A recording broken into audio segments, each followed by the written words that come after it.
திருவருகை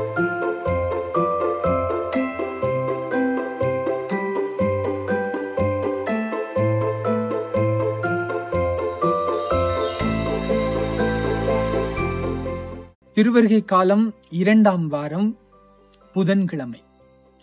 இளைப்பாற்றும் நுகம் இயேசு என்று இறைவார்த்தை நம்மை சிந்திக்க தியானிக்க அழைக்கிறது. அதாவது ஆண்டவருடைய உண்மையான மனநிலை என்ன என்பதை இந்த இறைவார்த்தையிலே நாம் படிக்கிறோம். பெரும் சுமை சுமந்து சோர்ந்திருக்கிறவர்களே எல்லாரும் என்னிடம் வாருங்கள். காரணம், நம்முடைய ஆண்டவர் கனிவும் மனத்தாழ்மையும் உடையவர் என்று சொல்லி இந்த இறைவார்த்தையிலே நாம் படிக்கிறோம். அதாவது ஆண்டவருடைய நுகம், அந்த நுகத்திலே என்னுடைய துன்பங்கள், கவலைகள், வேதனைகள் எந்த அளவு அந்த நுகத்திலே அதிகமாக ஏற்றப்பட்டாலும் அந்த நுகம் என் ஆண்டவருக்கு எளிதாகத்தான் இருக்கிறது. ஆகவே இன்றைக்கு நான் ஆண்டவரிடம் கற்றுக்கொள்ள வேண்டும். எவ்வாறு கற்றுக்கொள்வது? ஆண்டவரிடம் எதை கற்றுக்கொள்வது என்று சொன்னால், கடவுள் இயேசுவினுடைய மனநிலையை இன்றைக்கு நான் கற்றுக்கொள்ளும். அவருடைய மனநிலை என்ன? கனிவும் மனத்தாழ்மையும் தான் ஆண்டவர் இயேசுவினுடைய மனநிலை.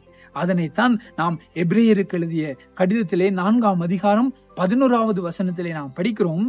கீழ்ப்படியாதவர்களுடைய மாதிரியை பின்பற்றி எவரும் வீழ்ச்சியுறாதவாறு அந்த ஓய்வை இன்றைக்கு நாம் எல்லாருமே வலிந்து பற்றி கொள்ள வேண்டும் என்று சொல்லி எபிரேயர் அறைகூவல் விடுக்கிறார். அதாவது என்னுடைய வாழ்விலே நான் இன்றைக்கு கனிவு, மனத்தாழ்மை இதை ரெண்டும் இல்லாத போகிற பொழுது கீழ்ப்படியாமையை நான் தொலைத்து விடுகிறேன்.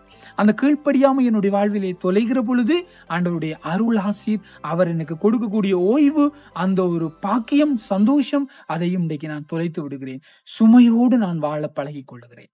எனவேதான் எனக்கு ஆண்டவர் சொல்லுகிறார், நீ சுமையோடு இருக்கிறாயா?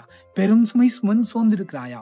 என்னிடம் வா, என்னிடம் வந்து கற்றுக்கொள், வலிந்து கற்றுக்கொள் என்று சொல்லி ஆண்டவர் இன்னைக்கு அறைகோல் விடுக்கிறார். எனவே அந்த மனநிலையோடு கனிவும் மனத்தாழ்மையும் உடையவராக நாம் ஆண்டவரிடமாக நம்முடைய சுமைகளோடு செல்ல என்ற இறைவார்த்தையினூடாக வரம் கேட்போம். ஆமென்.